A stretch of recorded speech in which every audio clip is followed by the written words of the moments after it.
সম্প্রতি টানা বৃষ্টি এবং বন্যার নেতিবাচক প্রভাব কাটিয়ে সবজির বাজার কিছুটা স্থিতিশীল, তবে ভিন্ন চিত্র দেখা গেছে মাছের বাজারে।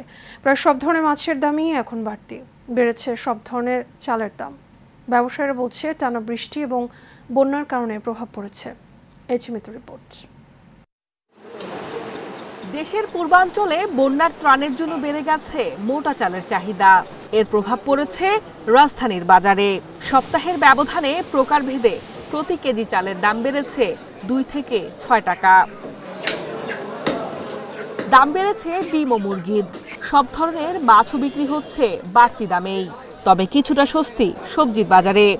আমার মনে হচ্ছে না যে এরকম মাছের দাম কমতে বা অন্যান্য তরকারির দাম কমতে চাইছে। যেমন গাজর নিলাম 160 টাকা কেজি। আমরা ফেসবুকে দেখি দাম কমে গেছে, কিন্তু বাজারে এসে দেখি দাম কমে নেই। ফেসবুকেরটাই আলাদা দাম, আর ওই দাম করার লেগে মানুষের ভিউ পাওয়ানোর লেগে বেশি করে এটি, কিন্তু আসলে বাস্তবতা যখন বাজারে আসে তখন বোঝা যায় যে দাম কম না বেশি। পণ্যের বাড়তি দামের জন্য সরবরাহ কমের সেই পুরনো অজুহাত দেখান বিক্রেতারা। ইলিশের দাম পানির দাম, এটা কাস্টমারের মুখে মুখে আর মোবাইল আর অনলাইনে, কিন্তু বাস্তবে না। বাস্তবে উল্টাটা, বাস্তবে নদীতে যা বলে আর দ্বারা নদীতে মাছই কম ধরা পড়ছে, কম, এই জন্য মাছ একটু তেমন একটা সস্তা না।